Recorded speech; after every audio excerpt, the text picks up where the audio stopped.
আলহামদুলিল্লাহ, আলহামদুলিল্লাহ গাইস, জীবনে আর বেশি কিছু চাওয়ার নাই ভাই। আলহামদুলিল্লাহ, আল্লাহ আপনার উমরা হজ কবুল করে নেক। আপনারা সবাই মিল্লা আলহামদুলিল্লাহ বলেন। আলহামদুলিল্লাহ। আমি আসলে খুব এক্সাইটেড। আমি এত জাতা খাইছি ভাই, ছোট্ট একটা মানুষ ভাই, এতগুলা জাতা খাইছি। দেখেন ওদিকে ফিস মামুন উমরা হজ করার জন্য গেছে, আর বাংলাদেশে লায়লা খালায় সাদা বোরকা গায়ে দিয়ে মানুষকে কি বুঝাইতে চায়, আবারও কি তারা এক হয়ে গেল? যে আমি বোরখা পরি, আপনারা হয়তো দেখেছেন যে আমি বাইরে বের হলে বোরখা পরি। হ্যাঁ, আমরা সকলে জানি আপনি কতটা পর্দাশীল, কারণ বাইরে আপনি যখনই বাইরন বোরকা পরে বাইরন, যখনই গাড়ির ভিতরে আর যখনই রুমের ভিতরে থাকেন তখন তো সবকিছু খুইলা টুইলা আপনি ভিডিও বানাইতে শুরু করেন। ইমনের জন্য কাহিনী বলো, তুমি নিজে ম্যানেজ হও আগে, মানে তুমি যে আমার কাছে আসছো সেই জিনিস ম্যানেজ হও, মানুষের কাহিনী। আমি ভাই শোনো, ওই যে ভাইটা ভাই শুনছি কিন্তু হ্যাঁ সরো নাও, হ্যাঁ ছাড়াও না কাছে ভাই ছাড়া নিয়েছি আপু।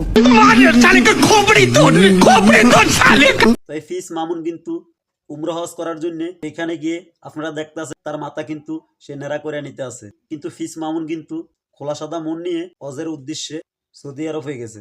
আল্লাহ বলছে খালি ফিরে আয় রে, তোর অপরাধ করতু কতটুকু অপরাধ, তো ফিরে আয়, মাপ চা, ইমান আন, ভালো কাজ কর। তোর বয়স তো 70 হয়ে গেছে, 30 হয়ে গেছে, 40 হয়ে গেছে, ডেলি একটা মেয়ের সাথে শুয়েছি, ডেলি 2 লিটার মদ খাইছি, এ আল্লাহ ফিরে আসলে হবে? আল্লাহ বলছে আরে শোন, যদি তুই ফিরে আসস, ইমান আনস, ভালো কাজ করস, এগুলো তোর গুনাহ পৃথিবী সমান, ফাউলাইকা ইউবাদদিল, আল্লাহ তোর গুনাহ এগুলাকে মাপ তো করবে, সব গুনাহকে বাদদুল্লাহ সাইয়্যাতিন হাসানাত, তোর সব গুনাহকে, তোর নেকি নেই, তুই বয়স কম, মরে যাবে কিছুদিন পরে, বা তুই জানিস না 20 বছর বয়সে মরতে পারিস, তোর তো আমল নাই, তো তোর সব গুনাহকে আমি আল্লাহ নেকিতে পরিবর্তন করে তোর নেকির পাল্লা দিয়ে দেবো। প্রত্যেক তারিখে সে কিন্তু হাজিরা নিয়ম মতন দিত, কিন্তু সেদিন বেচারায় দিতে পারে নাই।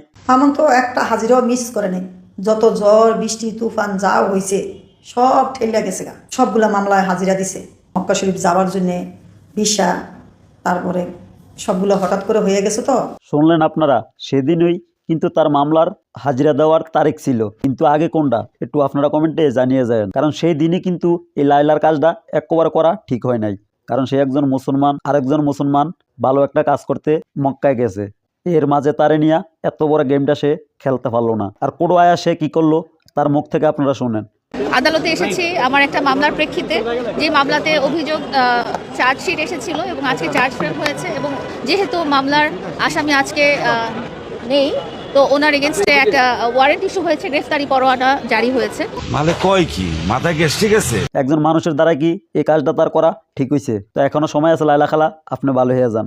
আমি একজন সেনা সদস্যের কন্যা সন্তান এবং প্রাক্তন স্ত্রী হয়ে আমার শরীরে কিন্তু সেনা রক্ত আছে। আমি বলতে চাই, আমি দুনিয়ার কাউকে ভয় পাই না, কারণ আপনি আর কয়দিনই বাঁচবেন। 5 ওয়াক্ত নামাজ পড়েন আর আল্লাহর কাছে মাফ চান, সবকিছু মিটিয়ে ফেলান।